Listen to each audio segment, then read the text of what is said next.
Debate വിത്ത് സ്മൃതി Paruthikad. CPI സംസ്ഥാന council അംഗം Shri CR Jose Prakash, മുസ്ലിം league പ്രതിനിധി advocate KN Khader, M Jayachandran ഇടത് സഹയാത്രികൻ, ജോർജ് പൊടിപ്പാറ രാഷ്ട്രീയ നിരീക്ഷകൻ എന്നിവരാണ് ചർച്ചയിൽ ഉള്ളത്. ആദ്യം ഞാൻ CR ജോസ് പ്രകാശിലേക്ക് പോകുന്നു. ശ്രീ ജോസ് പ്രകാശ്, ഇന്നിപ്പോൾ MA ബേബിയാണ് അനുനയ ചർച്ചയ്ക്ക് എത്തിയത്. ആ അനുനയ ചർച്ചയ്ക്ക് എത്തുമ്പോഴും ഇന്നലെ മുഖ്യമന്ത്രി പറഞ്ഞതിൽ നിന്നും CPM ഒരു തരത്തിലും വിട്ടുവീഴ്ചയ്ക്ക് അതിലും താഴെ ഒരു നിലപാടിലേക്ക് എത്തിയിട്ടില്ല എന്നല്ലേ മനസ്സിലാക്കേണ്ടത്. അങ്ങനെയെങ്കിൽ നിങ്ങളുടെ മുന്നിൽ എന്താണ്? നിങ്ങൾക്ക് ഒരു പ്ലാൻ ഉണ്ടാകുമല്ലോ, ഇങ്ങനെയാണെങ്കിൽ ഇങ്ങനെ എന്നുള്ളത്. 4-ാം തീയതിയാണ് കൗൺസിൽ ചേരാനിരിക്കുന്നത്. അതിനുശേഷം എന്ത് എന്ന് ആലോചിച്ചിട്ടുണ്ടോ പാർട്ടി? അല്ല, കഴിഞ്ഞ 45 വർഷമായി ഒരുമിച്ച് പ്രവർത്തിക്കുന്ന പാർട്ടികളാണ് CPIയും CPIഎമ്മും. നമ്മൾ ഇടതുപക്ഷ മുന്നണിയുടെ പ്രധാന ഘടകങ്ങളാണ്. അപ്പോൾ 45 വർഷമായിട്ട് ഉള്ള പ്രവർത്തനങ്ങൾ പരിശോധിച്ചാൽ ധാരാളം വിഷയങ്ങളിൽ പല കാലഘട്ടങ്ങളിലും ധാരാളം തർക്കങ്ങളുണ്ടായിട്ടുണ്ട്. അതൊക്കെ രമ്യമായ ചർച്ചയിലൂടെ പരിഹരിച്ചിട്ടുണ്ട്. ചില ഘട്ടങ്ങളിൽ കുറച്ച് അധികം മുന്നോട്ട് പോകേണ്ട സാഹചര്യം CPIക്ക് ഉണ്ടായിട്ടുണ്ട്. പക്ഷേ അപ്പോഴൊക്കെ ഈ പ്രശ്നം പരിഹരിച്ചിട്ടുണ്ട്. അപ്പോൾ ഞങ്ങൾ ഇപ്പോഴും പ്രതീക്ഷിക്കുന്നത് ഇതിന് രമ്യമായ ഒരു പരിഹാരം ഉണ്ടാകും എന്നാണ്. എന്താണ് രമ്യമായ പരിഹാരം? ഞങ്ങൾ ആവശ്യപ്പെടുന്നത് ഈ പദ്ധതിയിൽ നിന്നും കേരളം പിന്മാറണം. അപ്പോൾ അത് സാധ്യമാണോ? നിയമമായ കുരുക്കുകൾ വന്നു വീഴില്ലേ? ഇത് പ്രായോഗികമായ സമീപനമാണോ എന്നൊക്കെയുള്ള ചോദ്യങ്ങൾ ഉണ്ടാകുന്നുണ്ട്. അത് സ്വാഭാവികമാണ്. പക്ഷേ ഞങ്ങൾ കാണുന്നത് ഇത് സാധ്യമാണ് എന്നാണ്. എന്തുകൊണ്ട്? കേന്ദ്ര സർക്കാരും സംസ്ഥാന സർക്കാരും തമ്മിൽ ഒരു ധാരണാപത്രത്തിൽ ഒപ്പിട്ടിട്ടുണ്ട്. പക്ഷേ ഈ ധാരണാപത്രം അനുസരിച്ച് ഈ പദ്ധതിയുടെ 40% തുക കണ്ടെത്തേണ്ടത് സംസ്ഥാന സർക്കാരാണ്. അപ്പോൾ സ്വാഭാവികമായും കേന്ദ്ര ഗവൺമെൻറ്റുമായി ഒരു ധാരണാപത്രത്തിൽ ഒപ്പിട്ടിട്ടുണ്ടെങ്കിലും കൂടുതൽ പരിശോധനയിൽ വിവിധങ്ങളായ ജനസമൂഹത്തിൻ്റെ അഭിപ്രായത്തിൻ്റെ അടിസ്ഥാനത്തിൽ ഞങ്ങൾക്ക് തൽക്കാലം അല്ലെങ്കിൽ ഉടനെ ഈ പദ്ധതിയുമായി മുന്നോട്ട് പോകാനാകില്ല. ഒട്ടേറെ കാര്യങ്ങൾ ഞങ്ങൾക്ക് പരിശോധിക്കേണ്ടി വന്നിരിക്കുന്നു. അതുകൊണ്ട് ഈ പദ്ധതിയിൽ നിന്നും കേരളം ഒഴിവാകുകയാണ്. ഈ എഗ്രിമെൻറ്റുമായിട്ട് മുന്നോട്ട് പോകുവാൻ കേരള സർക്കാരിന് താല്പര്യമില്ല എന്നുള്ളൊരു നിലപാട് കേരളം സ്വീകരിക്കുകയും കേന്ദ്ര ഗവൺമെൻറ്റിനെ അറിയിക്കുകയും ചെയ്താൽ കേന്ദ്ര ഗവൺമെൻറ്റിന് മറ്റ് വഴികളില്ല. എന്തുകൊണ്ട്? ഈ 40% തുക ഉൾപ്പെടെ 100% തുകയും ചെലവഴിച്ചുകൊണ്ട് ഈ പദ്ധതിയുമായി മുന്നോട്ട് പോകുവാൻ കേന്ദ്ര ഗവൺമെൻറ് തയ്യാറാകില്ല. അതാണ് അതിൻ്റെ കാരണം. മറ്റ് കേന്ദ്ര പദ്ധതികൾ, പല പദ്ധതികളും ചിലത് 100% അവരുടെ ഫണ്ടായിരിക്കും. ഇതങ്ങനെയല്ല. 40% സംസ്ഥാന ഫണ്ട് ആയതുകൊണ്ട് തന്നെ കേരളം വ്യത്യസ്തമായ ഒരു നിലപാടെടുത്ത് കേന്ദ്ര ഗവൺമെൻറ്റിനെ അറിയിച്ചു കഴിഞ്ഞാൽ ഈ പദ്ധതിയുമായി മുന്നോട്ട് പോകേണ്ട ഒരു സാഹചര്യം കേരളത്തിൽ ഉണ്ടാകില്ല. അപ്പോൾ അങ്ങനെ ഒരു സാധ്യത പരിശോധിക്കണം എന്നാണ് CPM ലീഡർഷിപ്പിനോട് ആവശ്യപ്പെടുന്നത്. പക്ഷേ സംസ്ഥാനങ്ങൾക്ക് പിൻവാങ്ങാൻ ഈ ചട്ടം പ്രകാരം സംസ്ഥാനങ്ങൾക്ക് പിൻവാങ്ങാനാകില്ല. കേന്ദ്രത്തിന് വേണമെങ്കിലാകാം, കേന്ദ്രത്തിന് നിലപാടെടുക്കാം എന്നുള്ളതാണ് അതിൻ്റെ ചട്ടമായി പറയുന്നത്. സംസ്ഥാനങ്ങൾക്ക് അങ്ങനെ പിൻവാങ്ങാൻ കഴിയില്ല എന്നുള്ളതാണ്. പിൻവാങ്ങാനുള്ള മനസ്സുണ്ടോ എന്നതാണ് ഏറ്റവും പ്രാഥമികമായ ചോദ്യം. അങ്ങ് പറഞ്ഞതുപോലെ അതിലേക്ക് ആലോചന വരണമെങ്കിലും അത് വൺസ് അത് ഒപ്പിട്ട് കഴിഞ്ഞ സ്ഥിതിക്ക് അതിൽ നിന്ന് പിന്നോട്ട് പോകാൻ കഴിയില്ല എന്നുള്ളതാണ് ഒരു ബുദ്ധിമുട്ടായി ഇപ്പോൾ സർക്കാർ പറഞ്ഞുകൊണ്ടിരിക്കുന്നത്. അത് അങ്ങനെയല്ല എന്നാണോ നിങ്ങൾ ചട്ടിക്കുന്നത്? അതെ, തീർച്ചയായിട്ടും കേന്ദ്ര സർക്കാരിന് 30 ദിവസത്തെ സാവകാശമെടുത്ത് ഈ നോട്ടീസ് കൊടുത്ത് ഈ പദ്ധതിയിൽ നിന്ന് ഒഴിവാകാൻ വ്യവസ്ഥയുണ്ട്. കേരള സർക്കാർ ഇങ്ങനെ ഒരു നിലപാടെടുത്ത് കേന്ദ്ര ഗവൺമെൻറ്റിനെ അറിയിച്ചാൽ അവരുടെ മുന്നിൽ മറ്റെന്താണ് വഴി? അവർക്ക് 2 വഴികളേ ഉള്ളൂ. ഒന്നുകിൽ കരാറിൽ നിന്ന് പിൻവാങ്ങുക, അല്ലെങ്കിൽ 100% തുക ചെലവഴിച്ച് ഈ പദ്ധതിയുമായി മുന്നോട്ട് പോവുക. അങ്ങനെ ഒരു സാഹചര്യത്തിൽ കേരളത്തിൽ കൂടുതൽ മുതൽ മുടക്കാൻ, തുക ചെലവഴിക്കാൻ ഒരു സാഹചര്യത്തിലും കേന്ദ്ര ഗവൺമെൻറ് തയ്യാറാകില്ല. കേരളത്തിലെ പരമാവധി ഏത് പദ്ധതിയും ഇല്ലാതാക്കാനും അല്ലെങ്കിൽ അർഹതപ്പെട്ട തുക കൊടുക്കാതിരിക്കാനുമാണ് എക്കാലവും കേന്ദ്ര ഗവൺമെൻറ് പരിശ്രമിച്ചിട്ടുള്ളത്. അതുകൊണ്ട് തന്നെ ഇങ്ങനൊരു നിലപാടെടുത്തു കഴിഞ്ഞാൽ കേന്ദ്ര ഗവൺമെൻറ്റിന് മറ്റു വഴികളില്ല എന്നാണ് ഞാൻ മനസ്സിലാക്കുന്നത്. ശരി, ഞാൻ ഇടത് സഹയാത്രികൻ CPM നിലപാടെടുക്കുന്ന ശ്രീ M ജയേന്ദ്രനിലേക്ക് പോകുന്നു. ശ്രീ ജയേന്ദ്രൻ, ഇപ്പോൾ പറഞ്ഞല്ലോ CPIയുടെ നിലപാട് വ്യക്തമാണ്. ഇതിൽ നിന്ന് പിൻവാങ്ങുക എന്നതിലപ്പുറം മറ്റൊരു ഒത്തുതീർപ്പിനും തയ്യാറല്ല. പകരം ഇന്ന് MA ബേബി വിളിക്കുമ്പോഴും പദ്ധതിയിൽ മെല്ലെപ്പോക്കാകാമെന്നും ക്യാബിനറ്റ് സബ് കമ്മിറ്റി രൂപീകരിക്കാമെന്നുമാണ് പറയുന്നത്. ഇത്രയും ഒക്കെ ആലോചനകൾ ഇപ്പോൾ നടത്തുമ്പോൾ എന്തുകൊണ്ട് മന്ത്രിസഭാ യോഗത്തിൽ വേണ്ട എന്ന് വെച്ച വിഷയം ഒറ്റയ്ക്ക് പോയി ഒപ്പിടാൻ തീരുമാനിക്കുന്നതാണ്? ഇപ്പോൾ CPIയെ സംബന്ധിച്ച് അപമാനം എന്നതിനപ്പുറം ചതി എന്ന വാക്കാണ് അവർ പറയുന്നത്, വിശ്വാസവഞ്ചന എന്ന വാക്കാണ് പറയുന്നത്. അങ്ങനെ ഒരു വിശ്വാസവഞ്ചനയിലേക്ക് എത്തിച്ചതല്ലേ ഇപ്പോൾ പ്രധാനപ്പെട്ട പ്രശ്നം? എന്നിട്ട് ശക്തമായ ഇടത് നിലപാടെടുത്തവരോട് പിന്നാക്കം പോകാൻ പറയുക, തെറ്റുപറ്റിയവർക്ക് ഇനി പിന്മാറാൻ പറ്റില്ല എന്ന് പറയുക, അതെന്തൊരു ന്യായീകരണമാണ് ശ്രീ ജയേന്ദ്രൻ?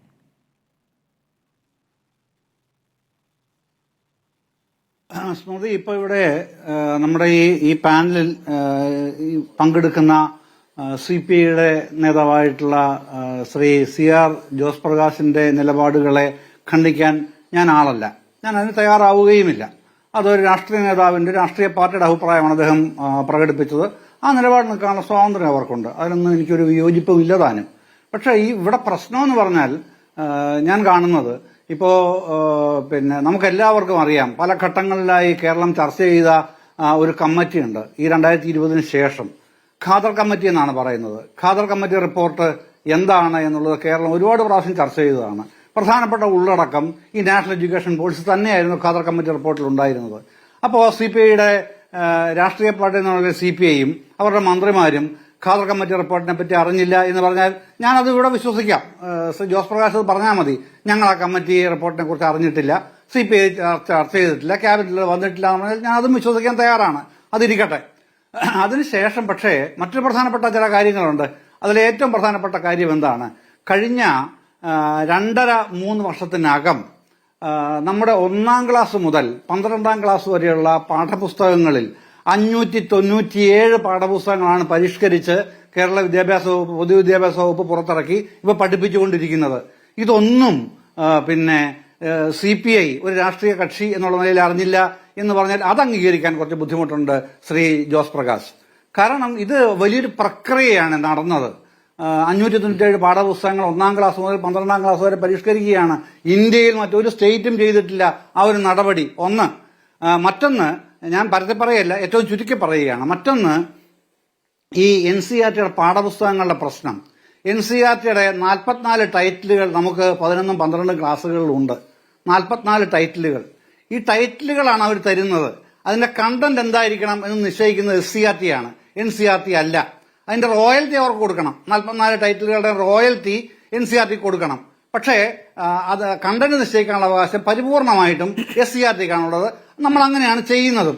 വർഗീയവൽക്കരണ അജണ്ട എന്നുള്ളതാണല്ലോ CPI ഉന്നയിക്കുന്ന ഏറ്റവും പ്രധാനപ്പെട്ട വിമർശനം.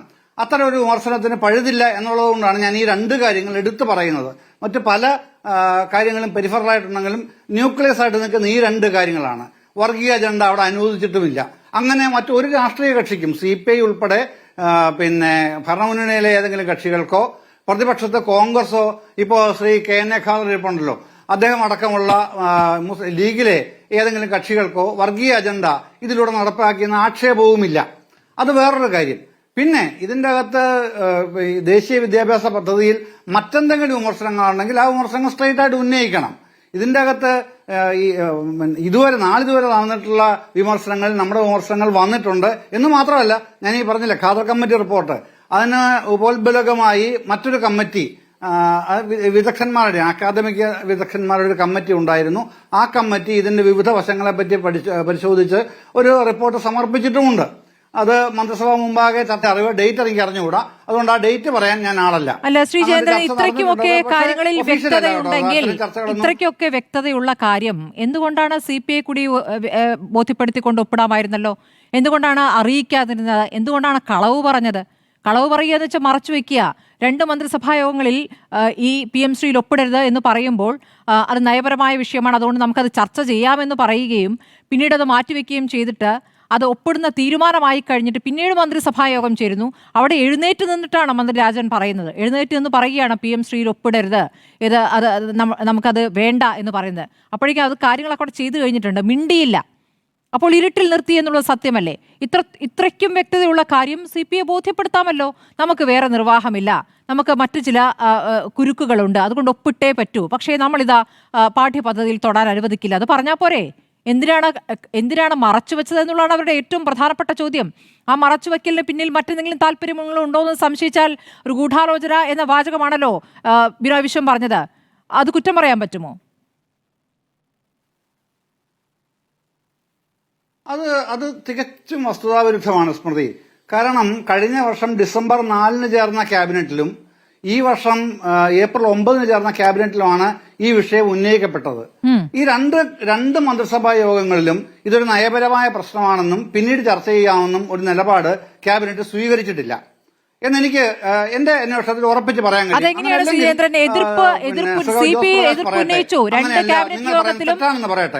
രണ്ട് യോഗത്തിലും CPI എതിർപ്പ് ഉന്നയിച്ചു ഇല്ല എന്നാണോ അങ്ങ് പറയുന്നത്? അങ്ങനെയാണെങ്കിൽ പ്രശ്നമേ ഇല്ലല്ലോ.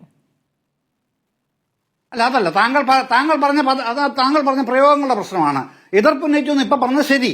ഞാൻ പറഞ്ഞത് നയപരമായ പ്രശ്നമാണ് എന്നുള്ളത്. അങ്ങനെ ഒരു തീരുമാനം അവിടെ ഉണ്ടായിട്ടില്ല എന്നാണ് ഞാൻ പറഞ്ഞത്. അങ്ങനെ ക്യാബിനറ്റ് തീരുമാനിച്ചിട്ടില്ല എന്ന് തന്നെയാണ് ഉറപ്പിച്ച് ഞാൻ പറയുന്നത് ഇപ്പോഴും. വിമർശനം ഉന്നയിച്ചു എതിർപ്പ് നയപരമല്ലെങ്കിൽ പിന്നെ എന്താണ് ആ എതിർപ്പ്? അല്ല അത് ക്യാബിനറ്റ് അജണ്ടയിൽ അല്ല, അതാണ് ഞാൻ പറയുന്നത്. ക്യാബിനറ്റ് അജണ്ടയിൽ വന്നൊരു പ്രശ്നമല്ല രണ്ട് ഘട്ടത്തിലും. അത് ഔട്ട് ഓഫ് അജണ്ടയിൽ വന്നൊരു കേസാണ്. അതിന് സ്വാഭാവികമായിട്ടും ചീഫ് സെക്രട്ടറി മറുപടി പറയുമല്ലോ. ആർക്കെങ്കിലും എന്തെങ്കിലും ആഡ് ചെയ്യാനുണ്ടെങ്കിൽ എൻഡോസ് ചെയ്യാനുള്ള ചെയ്യുകയും ചെയ്യും. അങ്ങനെയാണല്ലോ ക്യാബിനറ്റ് ഈ 9 മണിക്ക് ചേർന്ന് 10:30 പിരിയുമ്പോൾ അങ്ങനെയാണ് സാധാരണ നടപടിക്രമം. റൂൾസ് ഓഫ് ബിസിനസിൽ അങ്ങനെയാണല്ലോ പറയുന്നത്. അങ്ങനെയാണ് ചെയ്യാറുള്ളതും. അതിവിടെ നടന്നിട്ടുണ്ട്. അതല്ലാതെ നയപരമായ പ്രശ്നമാണ് എന്ന് പറഞ്ഞ് മാറ്റിവെക്കുക അല്ല ഉണ്ടായിട്ടുള്ളത്. അത് പ്രത്യേകം പറയാതിരിക്കാൻ കഴിയില്ല. പക്ഷെ ഇവിടെ പ്രശ്നം അതല്ലല്ലോ. നയപരമായ പ്രശ്നമാണോ അല്ലയോ എന്നുള്ളതല്ല, റൂൾസ് ഓഫ് ബിസിനസിൽ വന്നോ ഇല്ലയോ എന്നുള്ളതല്ല, ഇങ്ങനൊരു പദ്ധതി നടപ്പിലാക്കാനേ പാടില്ല എന്നതിനെ സംബന്ധിച്ചാണ് തർക്കമായിട്ട് ഇപ്പൊ ഉന്നയിക്കപ്പെടുന്ന അതാണല്ലോ. ഞാൻ അവിടെയാണ് പറഞ്ഞത്, അങ്ങനെ വരുമ്പോൾ വർഗീയ അജണ്ട എന്നുള്ളതാണ് വിമർശനത്തിന്റെ അടിസ്ഥാനമെങ്കിൽ വർഗീയ അജണ്ട ഇല്ല എന്നുള്ളതിന്റെ അടിസ്ഥാനപരമായ തെളിവുകളാണ് ഞാൻ മുമ്പേ ചൂണ്ടിക്കാണിച്ച രണ്ട് പ്രധാന. ശരി, വർഗീയ അജണ്ട ഇല്ല എന്നുള്ളത് ബോധ്യപ്പെടുത്തേണ്ട മുന്നണിയിലായിരുന്നു. പുറത്തു പറഞ്ഞതിനപ്പുറം അകത്ത് പറയാൻ കഴിയാതിരുന്നത് എന്ത് കാരണം കൊണ്ടാണെന്നുള്ളതാണ് ഏറ്റവും പ്രധാനപ്പെട്ട ചോദ്യം. ഇപ്പോൾ അങ്ങ് ഇതൊക്കെ പറയുമ്പോഴും MV ഗോവിന്ദൻ ഇതാ അടിയന്തരമായി തിരുവനന്തപുരത്തേക്ക് തിരിക്കുന്നു. ഇപ്പോൾ വരുന്ന വാർത്ത ഞാൻ പറയട്ടെ. MV ഗോവിന്ദൻ അടിയന്തരമായി തിരുവനന്തപുരത്തേക്ക് തിരിക്കുകയാണ്. CPM ഉള്ള അനുനയ ചർച്ചയ്ക്കായിട്ടാണ് അടിയന്തരമായി പുറപ്പെട്ടിരിക്കുന്നത്. നാളെ തളിപ്പറമ്പിൽ നടക്കാനിരിക്കുന്ന പരിപാടികൾ മാറ്റിവെച്ചിരിക്കുന്നു. നാളെ രാവിലെ തിരുവനന്തപുരത്തെത്തും. മുഖ്യമന്ത്രിയുടെ നിർദ്ദേശപ്രകാരമാണ് ഈ അടിയന്തര യാത്ര എന്ന സൂചന. നാളെ മന്ത്രിസഭായോഗമാണല്ലോ. നാളത്തെ മന്ത്രിസഭായോഗത്തിൽ പങ്കെടുക്കില്ല എന്നുള്ളതാണ് CPIയുടെ തീരുമാനം. ആ തീരുമാനത്തിലേക്ക് എത്തിയതിന്റെ കാരണങ്ങൾ 4 മന്ത്രിമാർ ഒരു കത്തായി കൊടുത്തിട്ടുണ്ട്. മുഖ്യമന്ത്രിക്ക് കത്ത് കൊടുത്തല്ലോ. ആ കത്തിൽ പറയുന്നുണ്ടല്ലോ കൃത്യമായും കാര്യങ്ങൾ. ഈ വിദ്യാഭ്യാസ മന്ത്രിക്ക് വകുപ്പുമായി ബന്ധപ്പെട്ട തീരുമാനങ്ങൾ എടുക്കാം, പക്ഷെ അത് വൺസ് മന്ത്രിസഭയിലേക്ക് എത്തുകയാണെങ്കിൽ അതിനകത്തേക്ക് വെച്ചിട്ടുണ്ടെങ്കിൽ അത് അജണ്ടയായിട്ടുണ്ടെങ്കിൽ അതിനകത്ത് തീരുമാനിക്കണം. അതിനകത്ത് തീരുമാനിച്ചില്ല, 2 തവണ മാറ്റിവെച്ചു. 3ാമത്തെ തവണ അത് പാടില്ല എന്ന് മന്ത്രി എഴുന്നേറ്റ് പറയുമ്പോഴേക്കും അവിടെ പോയി ഒപ്പിട്ട് കഴിഞ്ഞു.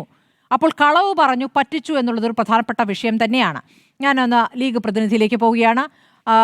ശ്രീ KN ഖാദർ, ഇപ്പോൾ PM ശ്രീയുമായി ബന്ധപ്പെട്ട് ഈ പ്രതിപക്ഷത്തു നിന്നും വരുന്നത് പ്രതികരണങ്ങൾ, ആ പ്രതികരണങ്ങൾ കള്ളപ്രതികരണങ്ങളാണ് എന്നുള്ളതാണ് പ്രധാനമായി ഇപ്പോൾ ഭരണപക്ഷം പറയുന്നത്. ഇപ്പോൾ കോൺഗ്രസ് ഭരിക്കുന്ന സംസ്ഥാനങ്ങളിലാണല്ലോ ഇതാദ്യം ഒപ്പിട്ടിട്ടുള്ളത്. പിന്നെ എങ്ങനെയാണ് ഈ കുറ്റം പറയാൻ നിങ്ങൾ വരുന്നത്? CPIയുടെ ഭാഗം പറഞ്ഞുകൊണ്ട് നിങ്ങൾക്ക് എങ്ങനെ പ്രതികരിക്കാനാകും എന്നുള്ളതാണ് പ്രധാനപ്പെട്ട ചോദ്യമായി വരുന്നത്. ഇനി വർഗീയ അജണ്ടയുമായി ബന്ധപ്പെട്ടാണെങ്കിൽ NEP ഇതിൽ വരുന്നു എന്നുള്ളതാണ് ഏറ്റവും പ്രധാനപ്പെട്ട വിഷയം. അതിൽ CPM ഇപ്പോൾ CPMന്റെ പാർട്ടി കോൺഗ്രസ് അടക്കം അതുമായി ബന്ധപ്പെട്ടുള്ള പ്രമേയങ്ങളടക്കം പാസ്സാക്കിയതാണ്. പക്ഷേ പറയുകയാണ് ഇത് നടപ്പാക്കുമ്പോൾ ഒരു തരത്തിലും NEP നടപ്പാക്കുകയാണെങ്കിൽ പോലും കരിക്കുലത്തിൽ തൊടുകയില്ല എന്ന്. അത് ആ ഒരു ബോധ്യത്തിലേക്ക് അവർ എത്തുന്നത് പക്ഷേ ഈ അവസാന 6 മാസങ്ങൾ മാത്രമുള്ളപ്പോഴാണെന്നുള്ളതാണ് യാഥാർത്ഥ്യം. എന്താണ് ലീഗിന് ഇതിൽ പറയാനുള്ളത്? അല്ല, ഞങ്ങൾക്ക് ഇതിൽ പറയാനുള്ള കാര്യം നേരത്തെ പറഞ്ഞിട്ടുള്ളതാണ്. ഇപ്പോൾ ഈ ചർച്ചയുടെ തുടക്കത്തിൽ സ്മൃതി ET മുഹമ്മദ് ബഷീറിൻ്റെ ഒരു പ്രതികരണം എടുത്തപ്പോൾ അദ്ദേഹം അത് പറയുകയും ചെയ്തു. അപ്പോൾ ഇവിടെ നടന്ന ഡിസ്കഷനിൽ എൻ്റെ സ്നേഹിതൻ ജോസ് പ്രകാശും അതുപോലെ ജയചന്ദ്രനും പറഞ്ഞ ചില കാര്യങ്ങളൊന്ന് പരാമർശിച്ചുകൊണ്ട് ഞാൻ സ്മൃതി പറഞ്ഞതിലേക്ക് പോകാം. ഇവിടെ ജോസ് പ്രകാശ് പറഞ്ഞത് ഇടതുപക്ഷത്തിൽ CPI CPM തർക്കങ്ങളുടെ പരിഹാരത്തിനുള്ള ചില ഉപാധികളിലാണ് അദ്ദേഹം ശ്രദ്ധ കേന്ദ്രീകരിച്ചത്. ആ ഉപാധികളായിട്ട് ജോസ് പ്രകാശ് പറഞ്ഞത് ഒന്ന്, ഇതിന്ന് തിരിച്ചു പോരലാണ്. അത് നേരത്തെ ബിനോയൊക്കെ പറഞ്ഞിട്ടുള്ളതാണ്. ഈ ഒപ്പിട്ട് കഴിഞ്ഞ സ്ഥിതിക്ക് ആ കരാറിൽ നിന്ന് പിൻവാങ്ങണം എന്നാണ് പറയുന്നത്. അങ്ങനെ പിൻവാങ്ങുന്നതായിട്ട് ഈ കേരള ഗവൺമെൻറ് അറിയിച്ചാൽ അതോടുകൂടി ആ പ്രശ്നം തീരും. 40% സംസ്ഥാന ഗവൺമെൻറ് കൊടുക്കാതിരുന്നാൽ മതി, പിന്നെ അത് നടപ്പിലാക്കില്ല എന്ന് പറയുന്നത് ശരിയല്ല. സ്മൃതി തന്നെ അതിനെ ചോദ്യം ചെയ്തതിനോട് ഞാൻ യോജിക്കുകയാണ്. ആ 40% അല്ല പ്രശ്നം. ചട്ടപ്രകാരം ഇതിൽ നിന്ന് സംസ്ഥാന ഗവൺമെൻറ്റിന് പിന്മാറാൻ സാധിക്കുകയില്ല. പിന്നെ CPI-CPM തർക്കത്തിൻ്റെ ഭാഗമായിട്ട് കേരള ഗവൺമെൻറ് വിദ്യാഭ്യാസ വകുപ്പ് മന്ത്രി അല്ലെങ്കിൽ മന്ത്രിസഭ ഒരു കത്തെഴുതിയിട്ട് ഞങ്ങളങ്ങനെ ഒപ്പുവെച്ചു പോയി. ഇപ്പോൾ കൂടുതൽ ആലോചിച്ചപ്പോൾ അത് ശരിയല്ല എന്ന് ഞങ്ങൾക്ക് തോന്നുന്നു. അതുകൊണ്ട് we are not ready to implement PM Shri, അതുകൊണ്ട് ഞങ്ങളെ അതിൽ നിന്ന് ഒഴിവാക്കണമെന്ന് ആവശ്യപ്പെട്ടാൽ അങ്ങനെ ഒരു കത്തോടു കൂടി ചിലപ്പോൾ CPI-CPM തർക്കം തീരും. ആ കത്ത് പരസ്യപ്പെടുത്തണമെന്നും CPI നേതാക്കന്മാർ പറഞ്ഞിട്ടുണ്ട്. അങ്ങനെ ഇവിടുന്ന് കത്ത് വിടുന്നു, ആ കത്ത് പരസ്യപ്പെടുത്തുന്നു. What will happen? കേന്ദ്ര ഗവൺമെൻറ് അത് സമ്മതിക്കില്ല, അത് റിജക്റ്റ് ചെയ്യും. ആ കത്തിനൊരു വിലയില്ല, ഇതനുസരിച്ച് പോകാനുള്ള ബാധ്യത സംസ്ഥാന ഗവൺമെൻറ്റിനുണ്ട് എന്ന് പറഞ്ഞുകൊണ്ട് ആവർത്തിച്ച് പറയുകയും ചെയ്യും. അപ്പോൾ പിന്നെ CPIക്ക് വേറൊരു ആൾട്ടർനേറ്റീവ് ഇല്ല. കത്തയച്ചല്ലോ, കത്ത് പരസ്യപ്പെടുത്തിയല്ലോ. കേന്ദ്ര ഗവൺമെൻറ് അത് സ്വീകരിക്കണം എന്നൊരു ഉപാധി ഇതിൽ വെച്ചിട്ടുമില്ല, വെക്കാൻ സാധ്യമല്ലല്ലോ. രണ്ടാമത്തെ വിഷയം, ജയേന്ദ്രൻ പറഞ്ഞ ചില കാര്യങ്ങളുണ്ട്. ജയേന്ദ്രൻ പറഞ്ഞത് കേരളത്തിൽ ഇത് നേരത്തെ തന്നെ ഖാദർ കമ്മിറ്റി റിപ്പോർട്ട് വഴിയൊക്കെ വന്നതാണെന്ന്. അത് ശരിയല്ല. ഖാദർ കമ്മിറ്റി റിപ്പോർട്ട് നിയമസഭയിൽ അവതരിപ്പിക്കുന്ന സന്ദർഭങ്ങളിലൊക്കെ അവിടെ നിയമസഭയിൽ ഉണ്ടായിരുന്ന ഒരാളാണ് ഞാൻ. ഖാദർ കമ്മിറ്റി റിപ്പോർട്ടിനെതിരായിട്ട് നിയമസഭയിൽ അടിയന്തര പ്രമേയം കൊണ്ടുവന്ന് ഒരു ചർച്ച അതുവഴി ഉണ്ടാക്കിയ ഒരാളാണ് ഞാൻ. ആ ഖാദർ കമ്മിറ്റി റിപ്പോർട്ടിൽ ഇത് ദേശീയ വിദ്യാഭ്യാസ പദ്ധതി അതുപോലെ ഉൾക്കൊണ്ടിട്ടുള്ള റിപ്പോർട്ടൊന്നും ആയിരുന്നില്ല. അതിനെക്കുറിച്ചൊക്കെ പരാമർശിക്കുന്നതിന് പകരം 1ാം ക്ലാസ് മുതൽ 12ാം ക്ലാസ് വരെ ഒരു ഡയറക്ടറുടെ കീഴിലും ഒരു പ്രിൻസിപ്പലിൻ്റെ കീഴിലും ആക്കി തീർക്കുന്നതിനെക്കുറിച്ചും അല്പസ്വല്പം ചില പരിഷ്കാരങ്ങളെക്കുറിച്ചും മാത്രമാണ് അതിൽ പറഞ്ഞിരുന്നത്. NEP ആസ് ഇറ്റ് ഈസ് ആ ഖാദർ കമ്മിറ്റി റിപ്പോർട്ടിൽ റിസംബിൾ ചെയ്തിട്ടില്ല. അത് പിന്നെ ഘട്ടം ഘട്ടമായിട്ടാണ് അവതരിപ്പിച്ചത്.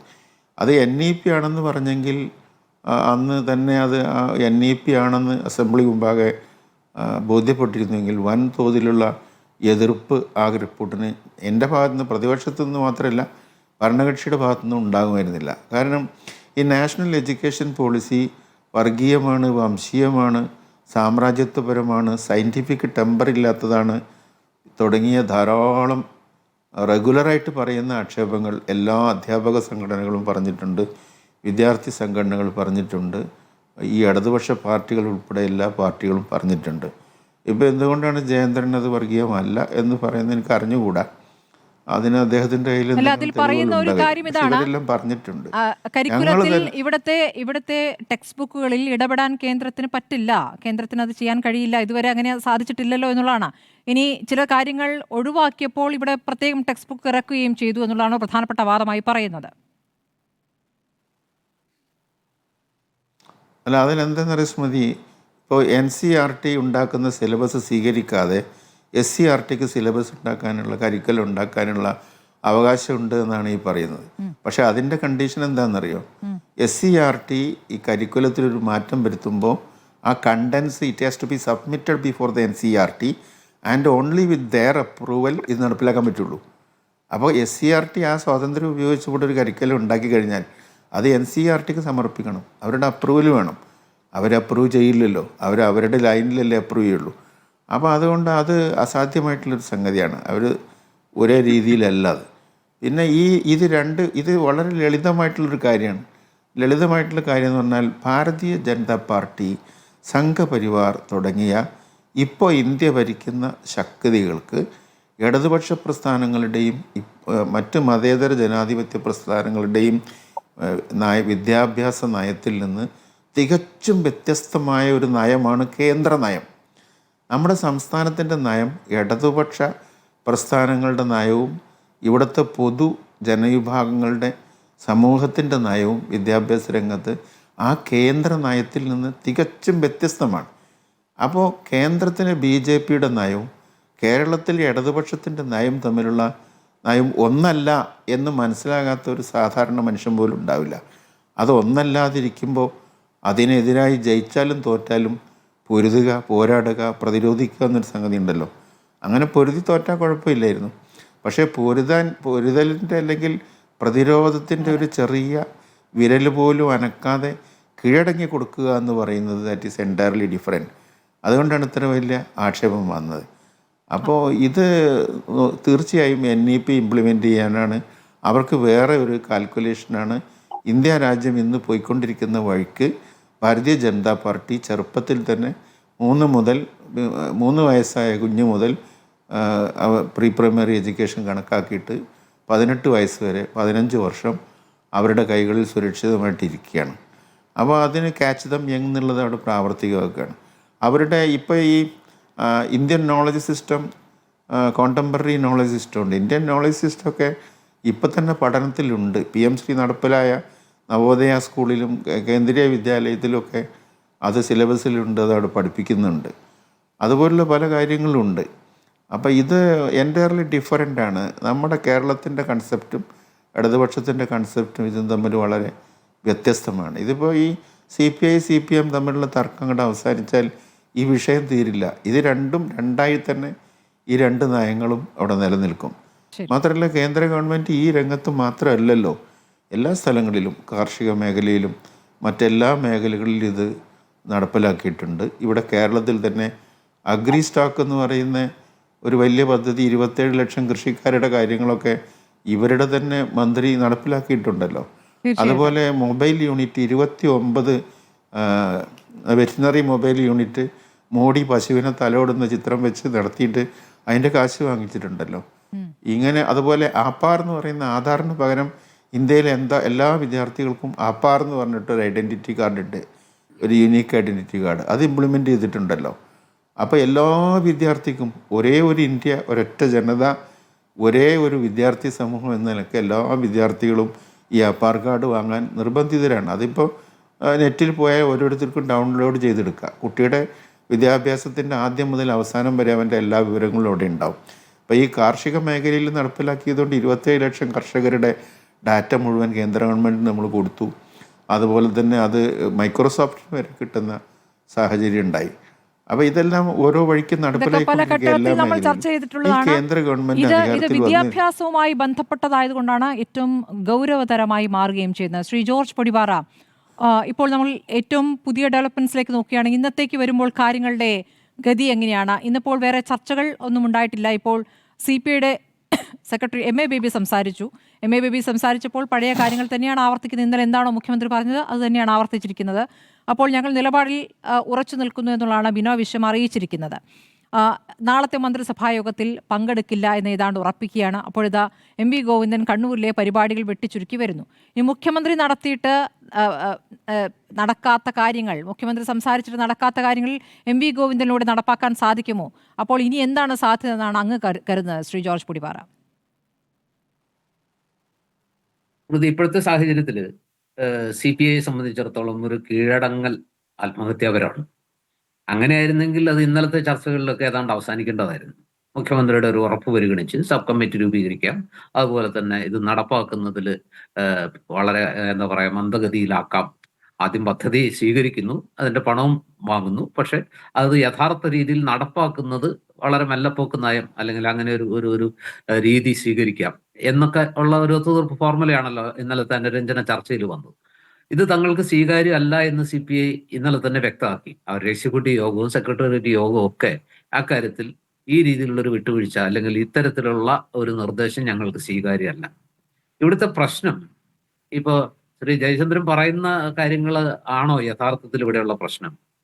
ഇത് CPIയെ സംബന്ധിച്ചിടത്തോളം അടിസ്ഥാനപരമായിട്ട് ഒരു കമ്മ്യൂണിസ്റ്റ് പാർട്ടി എന്നുള്ള നിലയ്ക്ക് ഈ പറയുന്ന നാഷണൽ എഡ്യൂക്കേഷൻ പ്രോഗ്രാം, ഈ ദേശീയ വിദ്യാഭ്യാസ നയം എന്ന് പറയുന്നത് ഒരു കമ്മ്യൂണിസ്റ്റ് പാർട്ടി എന്നുള്ള നിലയ്ക്ക് അല്ലെങ്കിൽ ഇടതുമുന്നണിയുടെ ഭാഗം എന്നുള്ള നിലയ്ക്ക് സ്വീകാര്യമല്ല എന്നുള്ളത് അവരുടെ ഖണ്ഡിതമായ നിലപാടാണ്. അവർ മുമ്പേ മുതൽ പറഞ്ഞിരുന്നത് അതാണ്. അവർ പറഞ്ഞിരുന്നത് തന്നെയാണ് ഇതുവരെ CPM-ഉം പറഞ്ഞിരുന്നത്. ഇത് മന്ത്രിസഭാ യോഗത്തിൽ എന്താ പറയുക പ്രത്യേക അജണ്ടയായിട്ട് വന്നോ, അതല്ല മന്ത്രിസഭാ യോഗത്തിൽ അജണ്ടയായിട്ട് തന്നെ വന്നോ, ഇതൊന്നും അല്ല. അതൊക്കെ വെറും സാങ്കേതികമായ വിഷയങ്ങളാണ്. ഈ രണ്ട് കമ്മ്യൂണിസ്റ്റ് പാർട്ടികളും ഇപ്പോൾ ഇവർ അധികാരത്തിൽ വന്നിട്ട് ഈ പ്രശ്നം ഇത് വന്നിട്ട് തന്നെ എത്ര നാളായി? അന്നൊന്നും ഇത് സ്വീകരിക്കാതിരുന്ന, അന്ന് ഇത്രമാത്രം സാമ്പത്തിക നേട്ടം ഉണ്ടെന്നുണ്ടെങ്കിൽ അന്നേ ഇത് ആക്സെപ്റ്റ് ചെയ്യാമല്ലോ. ഇത്രത്തോളം നിർദോഷവും നിഷ്കളങ്കവും, വേണമെങ്കിൽ പണം മാത്രം വാങ്ങിയിട്ട് സൗകര്യം പോലെ കരിക്കുലം നടപ്പാക്കിയാൽ മതി. 3 വർഷത്തെ ഈ പറയുന്ന പാഴാക്കിയല്ലോ, സിലബസ് അതിന്റെ കണക്കും പറഞ്ഞിട്ടുണ്ട്, നഷ്ടപ്പെട്ടു പോയ കോടികളുടെ. അങ്ങനെയാണെന്നുണ്ടെങ്കിൽ ഇത് നേരത്തെ അങ്ങ് ആക്സെപ്റ്റ് ചെയ്യാറുന്നല്ലോ. ഇത്രത്തോളം നിർദോഷമാണ്, കമ്മ്യൂണിസത്തെയോ അല്ലെങ്കിൽ ഇടതുപക്ഷ നയങ്ങളെയോ ബാധിക്കാത്തൊരു വിഷയമാണ്, എന്നാൽ പണം ലാവിഷായിട്ട് കിട്ടുകയും ചെയ്യുമെങ്കിൽ ഇതങ്ങ് നേരത്തെ ആക്സെപ്റ്റ് ചെയ്താൽ മതിയായിരുന്നു. ഇത് ആക്സെപ്റ്റ് ചെയ്യാത്ത എന്തുകൊണ്ടാണ്? സ്മൃതി നേരത്തെ ചൂണ്ടിക്കാണിച്ച പോലെ തന്നെ പാർട്ടി കോൺഗ്രസിൽ പോലും ഈ പദ്ധതി നടപ്പാക്കാൻ കഴിയുന്നതല്ല എന്ന് പറഞ്ഞതാണ്. ദേശീയ നയത്തിലും അതുപോലെ പാർട്ടിയുടെ പോളിറ്റ് ബ്യൂറോയിലും ഇതേ വിഷയത്തിൽ, അല്ലെങ്കിൽ അഖിലേന്ത്യാ തലത്തിൽ തന്നെ പാർട്ടി എടുത്തിരിക്കുന്ന നിലപാട് ഇത് നമുക്ക് ആക്സെപ്റ്റ് ചെയ്യാൻ പറ്റുന്നതല്ല. കാരണം ഇതിനകത്ത് ഒരു ഹിഡൻ അജണ്ടയുണ്ട്. BJPയുടെയും സംഘപരിവാറിന്റെയും RSSന്റെയും ഒക്കെ എന്താ പറയുക, നേരത്തെ KN ഖാദർ വളരെ വ്യക്തമായിട്ട് പറയണ്ടായി.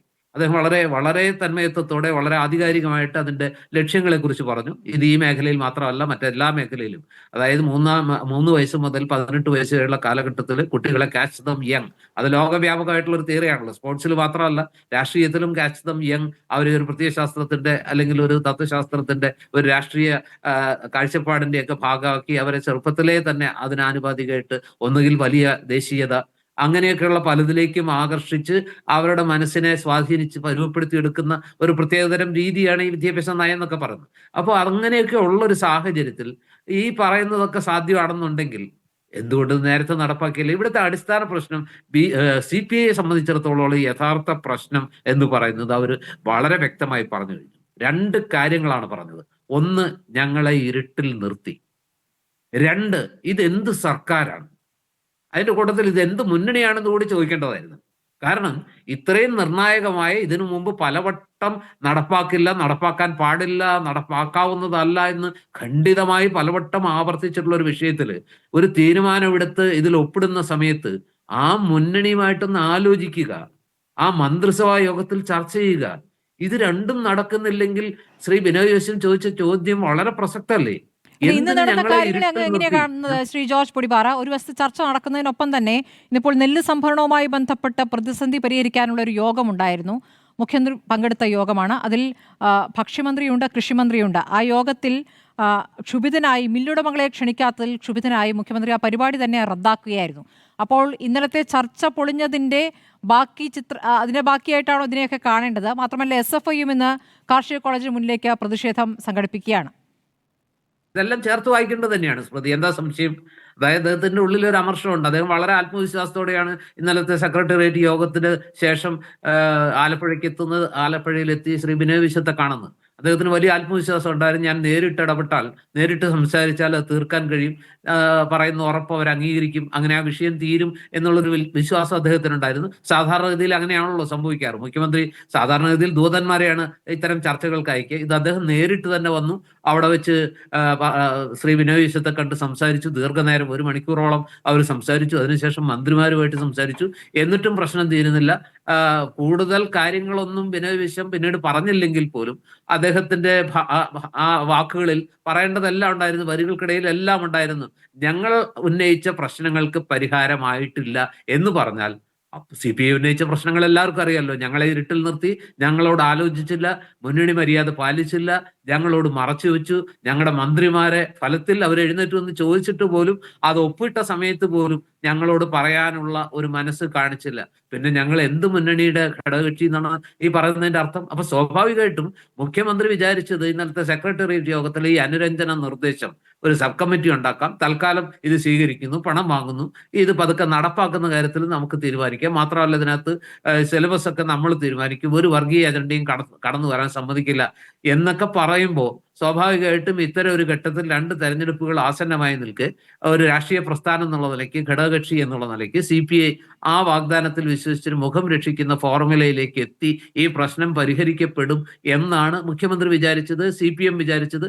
നാളിതുവരെയുള്ള അവരുടെ അനുഭവവും പലപ്പോഴും ചുരുക്കം ചില സന്ദർഭങ്ങളിൽ ഒഴികെ മന്ത്രി തോമസ് കെ തോമസിന്റെ കാര്യത്തിലൊക്കെ ആ ഘട്ടത്തിലൊക്കെ ഒഴികെയുള്ള കാര്യങ്ങളിലൊക്കെ സന്ദർഭങ്ങളിലൊക്കെ CPI വഴങ്ങി കൊടുത്തിട്ടുണ്ട്. പക്ഷെ ഇവിടെ CPI നമ്മൾ അഭിനന്ദിക്കേണ്ടതുണ്ടെന്നാണ് ഞാൻ വിചാരിക്കുന്നത്. അവർക്കൊരു നിലപാടുണ്ട്. ആ നിലപാടിൽ അവർ ഉറച്ചു നിൽക്കുന്നു. കാരണം അവരുടെ പാർട്ടി സെക്രട്ടേറിയറ്റിന്റെ തീരുമാനമാണ്, അവരുടെ സംസ്ഥാന എക്സിക്യൂട്ടീവിന്റെ തീരുമാനമാണ്, ദേശീയ നേതൃത്വത്തിന്റെ തീരുമാനമാണ്.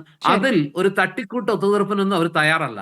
ഇതിൽ ഇന്നിപ്പോ ഇദ്ദേഹം പറയുന്നത് ശ്രീ ജോസ് പ്രകാശ് പറഞ്ഞതുപോലും അദ്ദേഹം പറഞ്ഞത് നടപ്പാകുകയില്ല എന്നുള്ളത് വേറെ പ്രശ്നം. CPM-ന് അത് നടപ്പാക്കാൻ പറ്റുമോ എന്നുള്ളത് അറിയില്ല. പക്ഷെ അറ്റ്ലീസ്റ്റ് ഒരു കത്തയക്കുക, ഞങ്ങൾക്ക് ഒപ്പിട്ട് പോയി, ആ സമയത്ത് ഞങ്ങളുടെ മുന്നണിയിൽ വേണ്ടത്ര ചർച്ച നടന്നില്ല, പക്ഷെ ഇപ്പോൾ വളരെ ശക്തമായിട്ട് അഭിപ്രായ വ്യത്യാസം വരുന്നത്, ഇത് പറയണമെന്നില്ല എങ്കിൽ പോലും ഞങ്ങൾക്ക് ചില അസൗകര്യങ്ങളുണ്ട്, ഇത് നടപ്പാക്കാൻ കഴിയില്ല, അതുകൊണ്ട് ഞങ്ങളെ ഇതിൽ നിന്ന് പിന്മാറാൻ അനുവദിക്കണം. ഇനി പിന്മാറാൻ പറ്റൂല എന്നുള്ളത് വേറെ പ്രശ്നം. അറ്റ്ലീസ്റ്റ് CPI-യുടെ ഒരു വാദം, ഒരു ആവശ്യം അംഗീകരിച്ചു എന്ന് വിചാരിക്കാവുന്ന ഒരു സാഹചര്യം സൃഷ്ടിക്കാമല്ലോ. ഒരുപക്ഷെ ഒരുമിച്ചിരുന്ന് ചർച്ച ചെയ്തെടുത്ത തീരുമാനത്തിൽ വേറെ നിവൃത്തിയില്ല എന്ന് പറയുകയാണെങ്കിൽ അന്ന് അത് CPIക്ക് ബോധ്യപ്പെട്ടേനെ എന്ന് പോലും ചില നേതാക്കൾ പറയുന്നുണ്ട്. ഇത് അവരോട് മറച്ചു വെച്ചു എന്നുള്ളതാണ് ഏറ്റവും വലിയ പ്രശ്നമായി അവർ ഉന്നയിക്കുകയും ചെയ്യുന്നത്. ശരി, അപമാനിക്കപ്പെട്ടു എന്നുള്ളതാണ് അവരുടെ ഏറ്റവും ശക്തമായ വികാരം. ശരി, ശരി. തങ്ങൾ അവഗണിക്കപ്പെട്ടു, തങ്ങൾ അപമാനിക്കപ്പെട്ടു, തങ്ങളെ ഒരു എന്താ പറയാ അത്രയൊക്കെ ഗവനിച്ചാൽ മതി, ഞങ്ങളൊരു തീരുമാനം എടുത്താൽ അനുസരിക്കാൻ നിങ്ങൾ ബാധ്യസ്ഥരാണ്, അതിന് അപ്പുറത്തേക്ക് പോകാനൊന്നും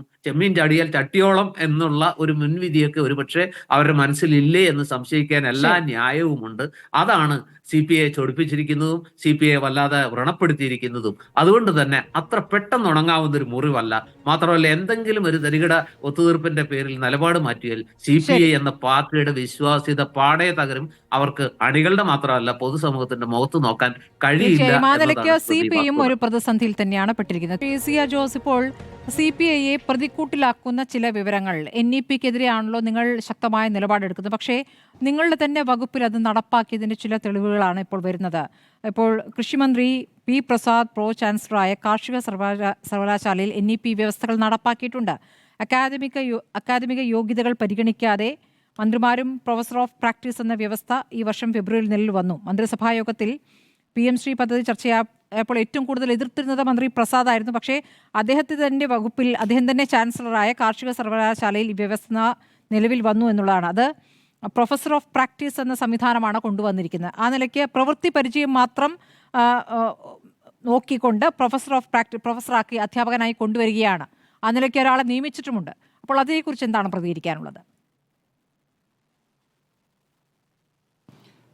ഞാൻ അതിലേക്ക് വരാം. അതിനു മുമ്പ് ഒന്ന് രണ്ട് കാര്യങ്ങൾ ശ്രീ ജയചന്ദ്രൻ എത്ര ലാഘവത്തോടെയാണ് ഇവിടെ പറഞ്ഞത്. ഈ പദ്ധതിയിൽ ഒരു വർഗീയതയുമില്ല. ഇത് നടപ്പിലാക്കുന്നത് കൊണ്ട് കേരളത്തെ ഒരു രീതിയിലും ഇത് പ്രതികൂലമായി ബാധിക്കില്ല, വിദ്യാർത്ഥികളെ ബാധിക്കില്ല, പൊതുസമൂഹത്തെ ബാധിക്കില്ല, കേരളം വളർത്തിക്കൊണ്ടുവന്ന വിദ്യാഭ്യാസ മാതൃക ഇത് ബാധിക്കില്ല എന്നൊക്കെയാണ് അദ്ദേഹം പറയുന്നത്. ഇതിനകത്ത് വർഗീയത ഉണ്ടെന്ന് പറഞ്ഞതാരാ? അതിൻ്റെ വിശദാംശങ്ങൾ കേരളത്തിൽ എവിടെയും പ്രസംഗിച്ചു നടന്നതാരാ?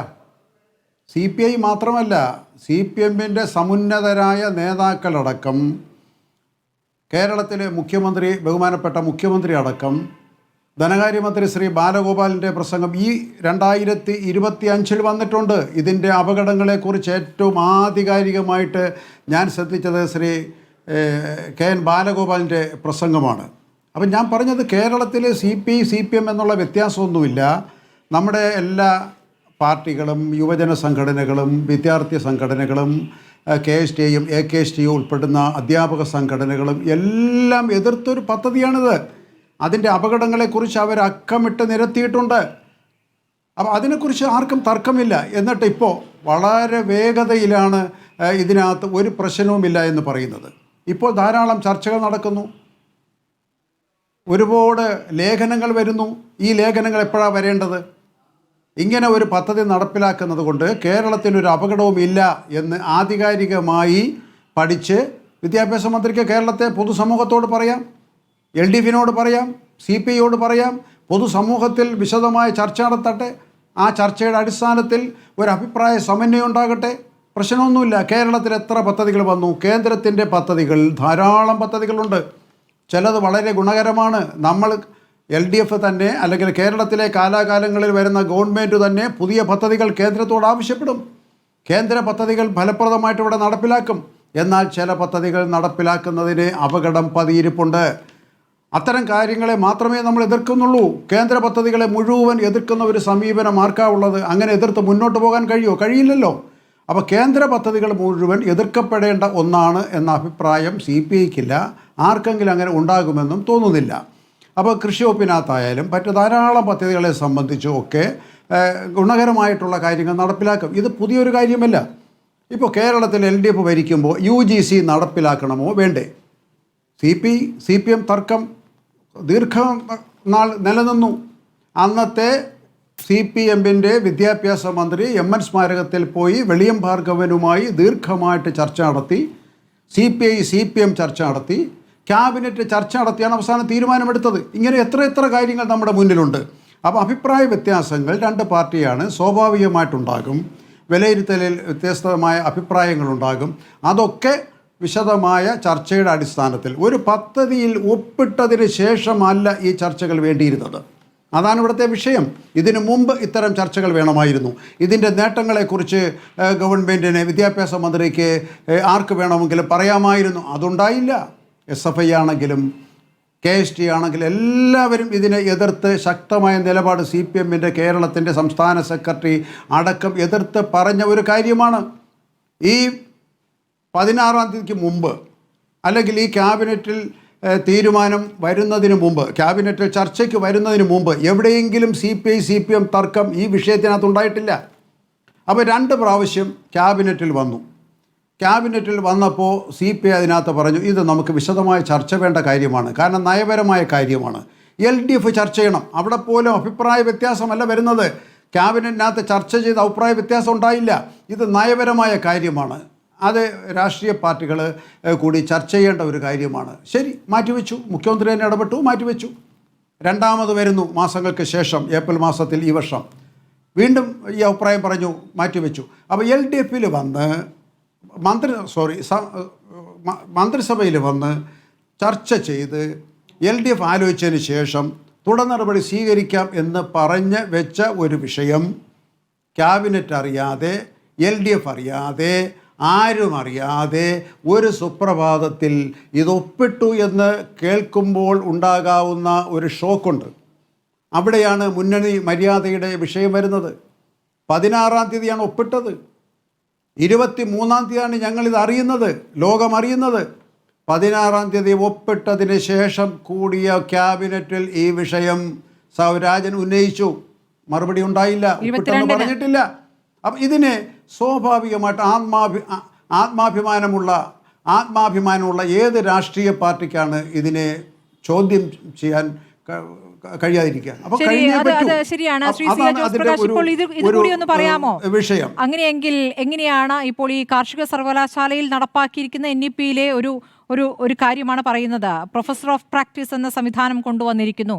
അതിനെയും എതിർത്തതാണ്, പലതവണ എതിർത്തിട്ടാണ്. പക്ഷെ അത് നടപ്പാക്കി എന്നുള്ളതാണ്. അത് നടപ്പാക്കുമ്പോൾ എങ്ങനെയാണ് അത് പ്രൊഫസറായി അക്കാദമിക് യോഗ്യതയുള്ള ആളല്ല അതിലേക്ക് വരുന്നത്? ഞാൻ പറഞ്ഞല്ലോ, കേന്ദ്ര പദ്ധതികൾ എല്ലാം ഒരു കേന്ദ്ര പദ്ധതിയും നടപ്പിലാക്കണ്ട എന്നുള്ള അഭിപ്രായം CPIക്കില്ല. ചില പദ്ധതികൾ വരുമ്പോൾ നമുക്ക് അഭിപ്രായ വ്യത്യാസങ്ങളുണ്ടാകും. അത് ചർച്ച ചെയ്യും. ചിലപ്പോൾ ചില കാര്യങ്ങളിൽ വിട്ടുവീഴ്ച ചെയ്തുകൊണ്ട് തന്നെ കേന്ദ്ര പദ്ധതികൾ നടപ്പിലാക്കും എന്നുള്ള കാര്യത്തിനകത്തും തർക്കമില്ല. പക്ഷേ അത് കേരളത്തിലെ മുഴുവൻ പൊതുവിദ്യാഭ്യാസത്തെയും പ്രതികൂലമായി ബാധിക്കുന്ന ഒന്നല്ല. 2, കേരളത്തിലെ പൊതുസമൂഹമോ കേരളത്തിലെ രാഷ്ട്രീയ പാർട്ടികളോ എതിർത്തിട്ടുള്ള ഒരു കാര്യമല്ല. അങ്ങനെ വിശദമായ ഒരു ചർച്ചയോ പരിശോധനയോ അതിൻ്റെ അടിസ്ഥാനത്തിൽ നടന്നിട്ടില്ല. അത് കേരളത്തെ ആകെ ബാധിക്കുന്ന ഒന്നാണെന്ന് നമുക്ക് പറയാനും കഴിയില്ല. ഇനി ഞാൻ സ്മൃതി, ഞാൻ ഒരു കാര്യം പറയട്ടെ. ഇവിടെ സ്ഥിരമായിട്ട് ഇവരൊക്കെ പറയുന്ന ഒരു കാര്യം എന്താണെന്ന് പറഞ്ഞു കഴിഞ്ഞാൽ ഇതിൻ്റെ സാമ്പത്തിക വശത്തെക്കുറിച്ചാണ്. സത്യത്തിൽ ഈ എത്രയോ കോടി രൂപയുടെ നഷ്ടം ഇതിനകത്ത് സംഭവിക്കുന്നു എന്ന് പറയുന്നതിനകത്ത് അർത്ഥമില്ല. ഇപ്പം എനിക്ക് പോലും ഇപ്പോഴും അറിഞ്ഞുകൂടാ. പക്ഷേ ഞാൻ മനസ്സിലാക്കുന്നത് എന്താണെന്ന് പറഞ്ഞാൽ കേരളത്തിലെ 150 സ്കൂളുകളിലാണ് ഈ പദ്ധതി വരുന്നത്. അപ്പോൾ 150 സ്കൂളുകൾക്ക് എത്ര കിട്ടും? 1 കോടി 10 രൂപ, 1 കോടി 10 ലക്ഷം രൂപ വെച്ച്. അങ്ങനെ 110 സ്കൂളുകൾക്ക്, അങ്ങനെ 150 സ്കൂളുകൾക്ക് 165 കോടി രൂപയാണ് കിട്ടുന്നത്. അപ്പോൾ 165 ഒരു സ്കൂളിൽ 1000 വിദ്യാർത്ഥികൾ പഠിക്കുന്നു എന്ന് കണക്കാക്കിയാൽ ഏതാണ്ട് 1.5 ലക്ഷം വിദ്യാർത്ഥികൾ മാത്രമാണ് ഇതിൻ്റെ പരിധിയിൽ വരുന്നത്. അപ്പോൾ ഈ 165 കോടി രൂപയുടെ എത്ര കോടി രൂപയാണ് കേരളത്തിന് കിട്ടാനുള്ളത്? 3 വർഷം കഴിഞ്ഞു, അല്ലെങ്കിൽ 4 വർഷം കഴിഞ്ഞു എന്ന് വേണമെങ്കിൽ പറയാവുന്ന അവസ്ഥയിലാണ് നിൽക്കുന്നത്. അപ്പോൾ ഒരു വർഷത്തേക്ക് കിട്ടുന്നത് 20 കോടി രൂപ. ആ 20 കോടി രൂപയുടെ എത്ര ശതമാനം കിട്ടും? അതിൻ്റെ 60% കിട്ടൂ. ഞാൻ പറയുന്നത് ഒരു 100 കോടിക്കപ്പുറം രൂപ ഈ പദ്ധതിക്ക് നടപ്പിലാക്കിയാൽ, മുൻകാല പ്രാബല്യത്തിൽ നടപ്പിലാക്കിയാൽ പോലും കേരള ഗവൺമെന്റിന് കിട്ടാൻ പോകുന്നില്ല. അപ്പോൾ എത്രയോ കോടിക്കണക്കിന് രൂപ കേരളത്തിലേക്ക് PMC ഒപ്പിട്ടില്ലെങ്കിൽ സർവശിക്ഷാ അഭിയാന് പണം കിട്ടില്ല എന്നുള്ളതാണ്. അവിടെയാണ് 1500 എത്തുന്നത്. ഇത് 1400 അധികം കോടി രൂപ. സത്യത്തിൽ ഇത് രണ്ടും തമ്മിൽ കൂട്ടിയിണക്കേണ്ട ഒരു കാര്യവുമില്ല. കേന്ദ്ര ഗവൺമെൻറ്റിൻ്റെ ദുഷ്ടലാക്കാണ് ഇതിന് പിന്നിൽ പോത്തിക്കുന്നത് എന്നുള്ളതിന് നമുക്കൊരു സംശയവുമില്ല. ശ്രീ ബാലഗോപാൽ ഒരുപാട് കണക്കുകൾ പറയുന്നുണ്ടല്ലോ. എന്താണ്? കേന്ദ്രത്തിൽ നിന്ന് നമുക്ക് കിട്ടേണ്ട വിഹിതത്തിനകത്ത് നമ്മൾ കിഫ്ബിയുടെ ലോൺ എടുത്തപ്പോൾ അതുപോലും വെട്ടിക്കുറച്ചവരാണ് കേന്ദ്ര ഗവൺമെൻറ്. ശരി, അവരങ്ങനെ ഒരു അവസരം നോക്കിയിരിക്കുമ്പോൾ അതിനെ നിയമപരമായിട്ട് നേരിടണം. നിയമപരമായിട്ട് നേരിടാൻ കേരളത്തിലെ മന്ത്രിസഭ തീരുമാനിച്ചതാണ്. അതിന് ആവശ്യമായ ആലോചനകൾ അഭിഭാഷക സംഘവുമായി നടത്തിയതാണ്. അതിനുശേഷം അതിന് എന്ത് സംഭവിച്ചു എന്ന് നമുക്കറിയില്ല. നമുക്ക് തൊട്ടുമുമ്പ് ഒരു മാതൃകയുണ്ട്. എന്താണ്? തമിഴ്നാട് ഈ വിഷയത്തിനകത്ത് ഈ തുക കിട്ടണമെന്നാവശ്യപ്പെട്ടുകൊണ്ട് സുപ്രീം കോടതിയിൽ കേസ് കൊടുത്തു. അപ്പോൾ SSKയുടെ തുക തടഞ്ഞു വെച്ചതിന് ഒരു ന്യായീകരണവുമില്ല. ഏത് കോടതിയിൽ പോയാലും ഒരു പക്ഷേ നമുക്ക് അനുകൂലമായ വിധി വരാൻ സാധ്യതയുണ്ട്. ആ സാധ്യത കേരള ഗവൺമെൻറ് പരിശോധിച്ചതാണ്. അതിനാവശ്യമായ നടപടികളുമായിട്ട് മുന്നോട്ട് പോയതാണ്. എന്നാൽ വഴിക്ക് എവിടെയോ അത് ഉപേക്ഷിക്കപ്പെട്ടു. അതിൻ്റെ സാഹചര്യം എന്താണെന്നും ഞങ്ങൾക്കറിയില്ല. അപ്പോൾ ഇതിനകത്ത് എവിടെയൊക്കെയോ ഒരു ദുരൂഹത നിലനിൽക്കുന്നു.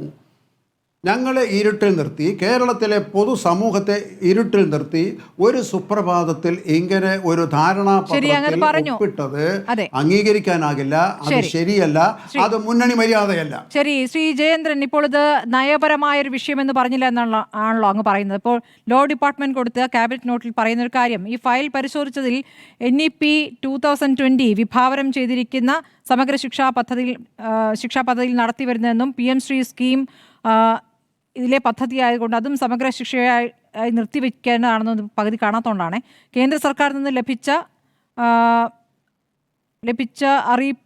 അറിയിച്ചിട്ടുണ്ടെന്നും, എന്നാൽ ഇക്കാര്യത്തിൽ നയപരമായ തീരുമാനം എടുത്തിട്ടില്ല എന്നും കാണുന്നു. ധാരണാപത്രത്തിലെ ഒന്നാമത്തെ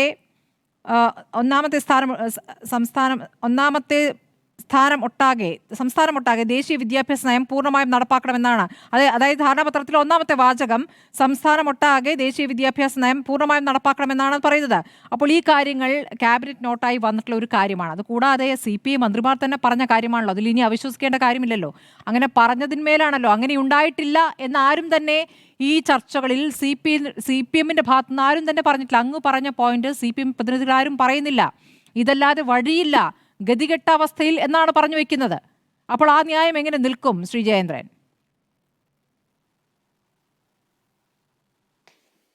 അല്ല, മറ്റാരും പറഞ്ഞിട്ടുണ്ടോ ഇല്ലയോ അല്ല ഞാൻ പറയുന്നത്.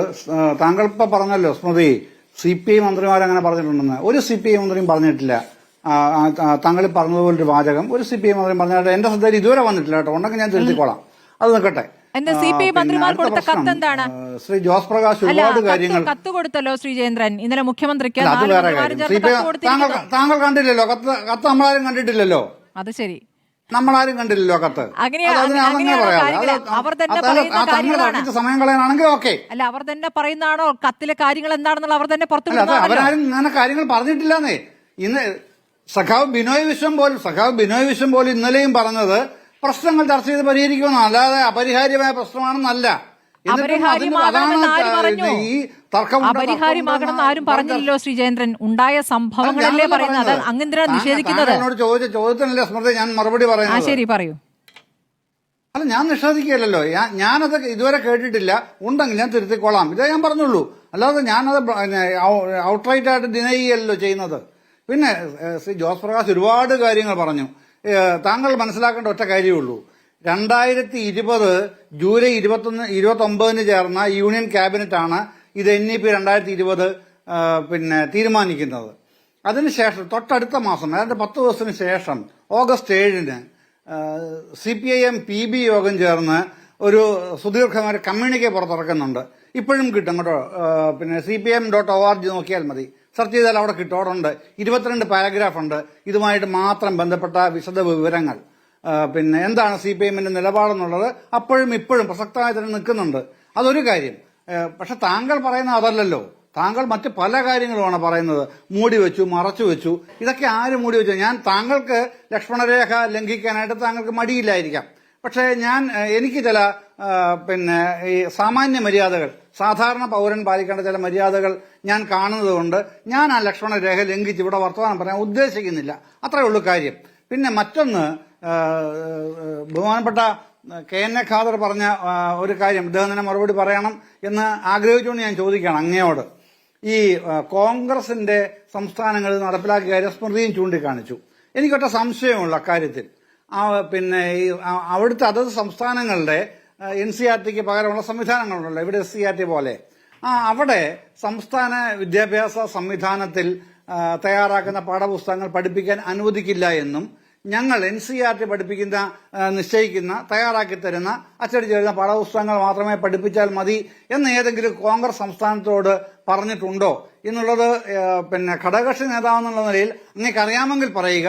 കോൺഗ്രസ് നേതാക്കളോട് എനിക്ക് അടുപ്പമുള്ളോട് ചോദിച്ചപ്പം അങ്ങനെയുള്ള അനുഭവങ്ങളൊന്നും ഇതുവരെ റിപ്പോർട്ട് ചെയ്യപ്പെട്ടിട്ടില്ല എന്നാണ് എനിക്ക് അടുപ്പമുള്ള ചില കോൺഗ്രസ് നേതാക്കൾ എന്നോട് പറഞ്ഞു തന്നത്.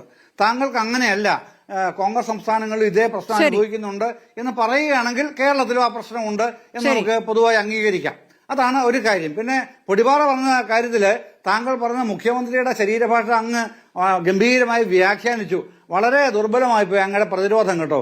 മുഖ്യമന്ത്രിയുടെ ശരീരഭാഷ ഇങ്ങനെയൊന്നും വ്യാഖ്യാനിക്കപ്പെടേണ്ട ഒരു കാര്യവുമില്ല. അങ്ങനെയല്ല. ഒരു മുഖ്യമന്ത്രി ഇങ്ങനെയാണോ താങ്കൾ വിലയിരുത്തുന്നത്? പ്രത്യേകിച്ചും പിണറായി വിജയനെ പോലൊരു മുഖ്യമന്ത്രിയെ അദ്ദേഹം വന്നപ്പോഴേക്ക് ഭയങ്കര കരുത്തനായി കാണപ്പെട്ടു, ബിനോയ് വിശ്വമായിട്ട് ചർച്ച കഴിഞ്ഞപ്പോഴത്തേക്ക് ദുർബലനായി കാണപ്പെട്ടു. ഇങ്ങനെയൊക്കെ അങ്ങനെ പോലെ എനിക്ക് വളരെ പരിചിതനായ ഒരു സുഹൃത്ത് ഇങ്ങനെ പറയുന്നത് ദൗർഭാഗ്യകരമെന്ന് മാത്രമേ ഞാൻ പറയുന്നുള്ളൂ. കൂടുതൽ പറയാൻ അതും എന്റെ ചില പരിമിതികൾ അനുവദിക്കാത്തതുകൊണ്ട് ഞാൻ അങ്ങനെ പറയുന്നില്ല. ഞാൻ അങ്ങനെയല്ല പറഞ്ഞത്. ശരി, ഇപ്പോൾ ശരീരഭാഷയൊക്കെ എന്തായാലും ഇപ്പോൾ ഈ പ്രതിസന്ധിയിൽ നിൽക്കുകയാണല്ലോ ശ്രീ ജയേന്ദ്രൻ. അതല്ലല്ലോ പ്രധാനപ്പെട്ട വിഷയം. CPI മന്ത്രിമാരുടെ കത്ത്, മുഖ്യമന്ത്രിക്ക് നൽകിയ കത്തിൽ PMC പദ്ധതി ധാരണാപത്രം ഒപ്പിട്ടത് മന്ത്രിസഭാ തീരുമാനത്തിന്റെ ലംഘനവും നിയമപരമായി നിലനിൽക്കാത്തതുമാണെന്നാണ് ആ കത്തിൽ ചൂണ്ടിക്കാണിക്കുന്നത്. അപ്പോൾ ഒരു പ്രതിസന്ധിയിലേക്ക് സർക്കാരിനെ എത്തിക്കുന്ന കത്താണ്. ഈ കത്ത് പ്രകാരം വേണമെങ്കിൽ ആർക്ക് വേണമെങ്കിലും നിയമപരമായി കോടതിയെ സമീപിക്കാം. മന്ത്രിസഭാ തീരുമാനത്തിന് വിരുദ്ധമായി ആ തരത്തിൽ മന്ത്രിസഭാ തീരുമാനം ലംഘിക്കപ്പെട്ടു എന്ന് ചൂണ്ടിക്കാട്ടിക്കൊണ്ടുള്ള കത്താണ്. ആ കത്ത് പ്രതിസന്ധിയിലാക്കുന്നുണ്ട് സർക്കാരിനെ. അങ്ങനെയൊന്നും ഒരു കത്ത് ഉണ്ടാവില്ല എന്ന്. കാരണം ഇത് മന്ത്രിസഭാ തീരുമാനത്തിൽ CPI തന്നെ സ്ഥിരീകരിച്ചതാണ്. അങ്ങനെ ഒരു കത്തുണ്ടാവില്ല, അങ്ങനെയൊന്നും ഉണ്ടാകില്ല എന്ന വിശ്വാസം എന്താണ്? അങ്ങനെയൊന്നും ഇല്ലെങ്കിൽ പിന്നെ എന്തിനാണ് MV ഗോവിന്ദൻ പരിപാടിയൊക്കെ ഇപ്പോൾ ഇങ്ങോട്ടേക്ക് പുറപ്പെട്ടിരിക്കുന്നത്? ഞാൻ പറഞ്ഞിട്ടില്ലെന്നേ. പിന്നെ എന്ത് കത്തിലൊന്നും ഞാൻ പറഞ്ഞില്ലല്ലോ. പിന്നെ കത്തിൽ പറഞ്ഞില്ല. ഈ പറയുന്നത് പോലെ നയപരമായ പ്രശ്നം എന്നൊക്കെ പറഞ്ഞതിന്റെ പേരിലാണ് ഞാൻ പറഞ്ഞത്. ഈ തീരുമാനം ബേസിക്കായ പ്രശ്നം തന്നെ നയപരം എന്നതാണ്. നയമാണ്, ഇടത് നയം, ഇടത് നയം എന്ന് ആവർത്തിച്ചു പറഞ്ഞുകൊണ്ടിരിക്കുന്ന CPI നേതാക്കളാണ് ശ്രീ ജയേന്ദ്രൻ. തിരിച്ചെത്താം. ചർച്ച ചെയ്യേണ്ടത് എവിടെ? ശരി, ചർച്ച ചെയ്യേണ്ടത് ക്യാബിനറ്റിലല്ല. ശരി, അപ്പൊ ക്യാബിനറ്റിലെ നയമൊന്നും വേണ്ട, ഇടത് നയം ചർച്ച ചെയ്യുന്നു എന്നുള്ളതല്ല.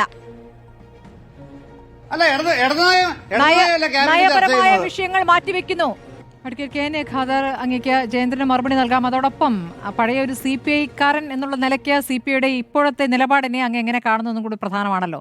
അത് മാത്രമല്ല, ഇപ്പോൾ ഇങ്ങനെ ഒരു നിലപാടിൽ ഉറച്ചു നിൽക്കുകയാണെങ്കിൽ ഭാവി ഇനിയിപ്പോൾ തദ്ദേശ തെരഞ്ഞെടുപ്പ് വരാൻ പോകുന്നു, നിയമസഭാ തെരഞ്ഞെടുപ്പ് വരാൻ പോകുന്നു, അപ്പോഴെന്താകും എന്നുള്ളൊരു വിഷയം കൂടി ഉണ്ടല്ലോ. ഞങ്ങളാണ് യഥാർത്ഥ ഇടതുപക്ഷം, അതുകൊണ്ട് LDF-ൽ നിന്ന് ഇറങ്ങേണ്ട കാര്യമില്ല എന്ന് CPI നേതാക്കൾ പറയുന്നുണ്ട്.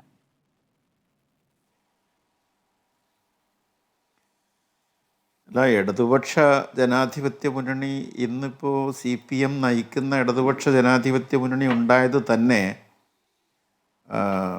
11ാം പാർട്ടി കോൺഗ്രസ്സിന് ശേഷം 1978 11ാം പാർട്ടി കോൺഗ്രസ് കഴിഞ്ഞതിന് ശേഷം PK വാസുദേവൻ നായരെ CPI രാജിവെപ്പിച്ചിട്ടാണ് CPM-നെ ആ പ്രധാന പദവിയിലേക്ക് കൊണ്ടുവന്നത്. മുഖ്യമന്ത്രി സ്ഥാനം ത്യജിച്ചിട്ടാണ്. അവർക്ക് കുറച്ച് ബുദ്ധിമുട്ടുകൾ ഇപ്പോൾ അനുഭവിക്കേണ്ട.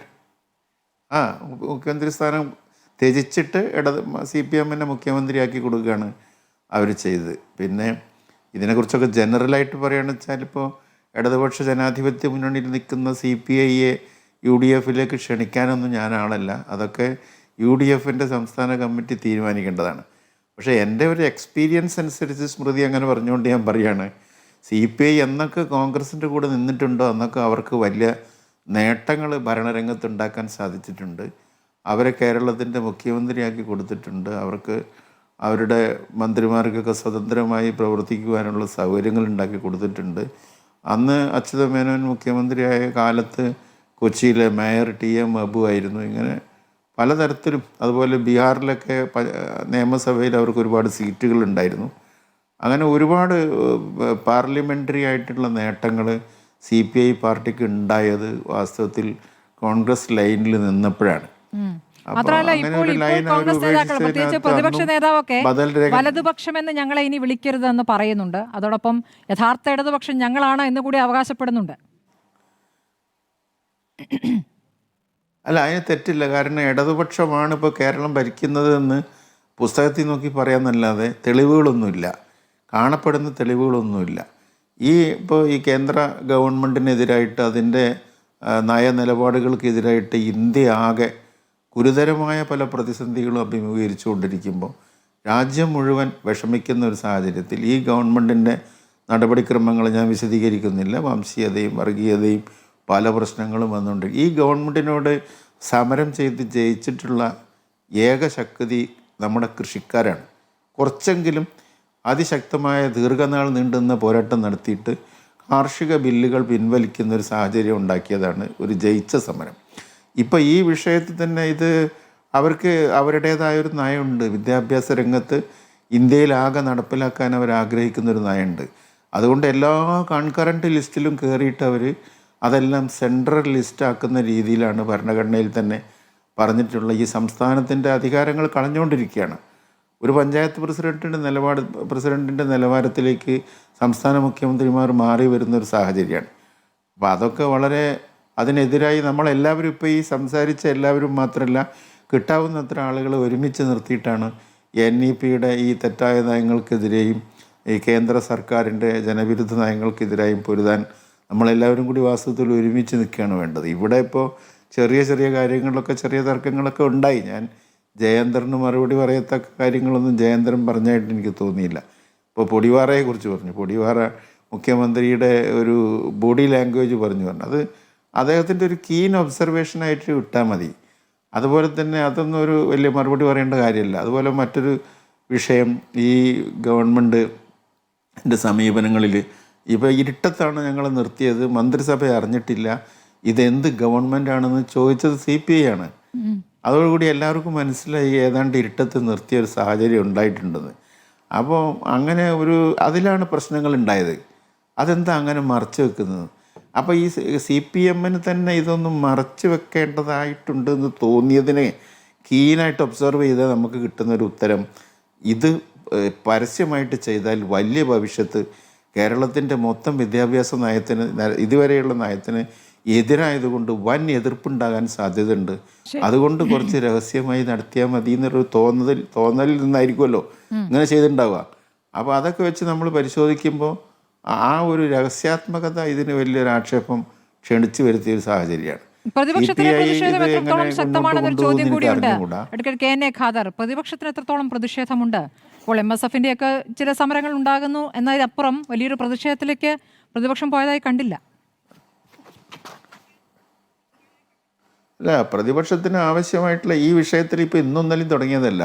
ഇപ്പോൾ ഞങ്ങളെ സംബന്ധിച്ചാണെങ്കിൽ ഞങ്ങളെ KHSTU, KSTU തുടങ്ങിയ അധ്യാപക സംഘടനകൾ, അതുപോലെ ഇടതുപക്ഷത്തെ അധ്യാപക സംഘടനകൾ, കോൺഗ്രസിൻ്റെ അധ്യാപക സംഘടനകൾ, വിദ്യാർത്ഥി സംഘടന, എത്രയോ സെമിനാറുകളും എത്രയോ സമരങ്ങളും നടന്നിട്ടുണ്ട്. ഞാൻ തന്നെ എണ്ണമറ്റ സമരങ്ങളിൽ ഈ നാഷണൽ എഡ്യൂക്കേഷൻ പോളിസിക്കെതിരായിട്ട് അതിൽ പങ്കാളികളാകാൻ എനിക്ക് അവസരം കിട്ടിയിട്ടുണ്ട്. സെമിനാറുകളിലൊക്കെ അതിലെല്ലാവരും ഒരുമിച്ചായിരുന്നു, എല്ലാവർക്കും ഒരു അഭിപ്രായമായിരുന്നു. ഈ തർക്കങ്ങളൊന്നും ഉണ്ടായിട്ടില്ല. അപ്പം ഞങ്ങളും ഞങ്ങളുടെ രീതിയിൽ ചെയ്യുന്നുണ്ട്. ഇപ്പോൾ ഈ വിഷയത്തിൽ ഇതിപ്പോൾ ഇതിപ്പോൾ 2024 തന്നെ ഇങ്ങനെ ഒരു കത്ത് ഇത് ഞങ്ങൾ നടപ്പിലാക്കാൻ തയ്യാറാണ് പറഞ്ഞിട്ട് റാണി ജോർജ് പ്രിൻസിപ്പൽ സെക്രട്ടറി സെൻട്രൽ ഗവൺമെൻറ്റിന് കത്തയച്ചിട്ടുണ്ട്. അന്ന് തന്നെ 37% ഫണ്ടിൻ്റെ വീതപ്പം തന്നെ വേണം ഞങ്ങൾ ഒപ്പിട്ടോളാം എന്ന് പറഞ്ഞിട്ടുണ്ട്. അല്ല, ആ അങ്ങനെയുള്ള കത്ത് കൊടുത്ത ലെറ്ററൊക്കെ ശേഷവും എന്തെങ്കിലും ഉണ്ട്. ഇതിനെ എതിർക്കുന്നു അതുകൊണ്ട് എന്നാണ് ഈ മന്ത്രി വിഷയം നമുക്ക് പറഞ്ഞുകൊണ്ടിരുന്നത്. എല്ലാവർക്കും മന്ത്രി പറഞ്ഞുകൊണ്ടിരുന്നത് അതാണ്. അപ്പം അങ്ങനെ നോക്കിയാൽ ഇതിലൊരു ചെറിയൊരു വീക്ക്നെസ് ഇവർക്ക് സംഭവിച്ചിട്ടുണ്ടെന്നുള്ളതൊരു യാഥാർത്ഥ്യമാണ്. അതിപ്പോൾ CPIയും CPMും കൂടി അങ്ങോട്ട് സെറ്റിലായാൽ ഈ വിഷയം അവസാനിക്കുന്നില്ല. ഇത് ഇന്ന് കേന്ദ്രം ഭരിക്കുന്ന ഗവൺമെൻറ്റിന് നയം മാറ്റിക്കാൻ നമ്മൾ ചില ചർച്ചകൾ നടത്തിക്കൊണ്ടൊന്നും നയം മാറില്ല. ബഹുജനങ്ങളുടെ വലിയ പ്രക്ഷോഭങ്ങളും സമരങ്ങളും ജനങ്ങളുടെ ഒരു ആവശ്യമായിട്ട് വരുമ്പോഴേ ആ നയം മാറ്റം ഉണ്ടാവുള്ളൂ. അല്ലെങ്കിൽ പിന്നെ ഗവൺമെൻറ് മാറണം. അങ്ങനെ ഒരു വലിയ സമരം പ്രക്ഷോഭം ആവശ്യമുള്ളൊരു സംഗതിയാണ്. അത് ഈ രണ്ട് പാർട്ടികൾ തമ്മിൽ സെറ്റിൽ ചെയ്യാൻ ഒക്കില്ല. അത് അവർ സെറ്റിലായാലും ഇത് തീരൂല.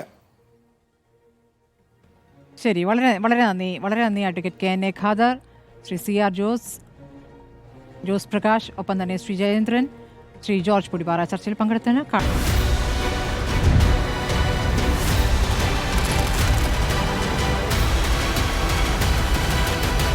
ഡിബേറ്റ് വിത്ത് സ്മൃതി പരുത്തിക്കാട്.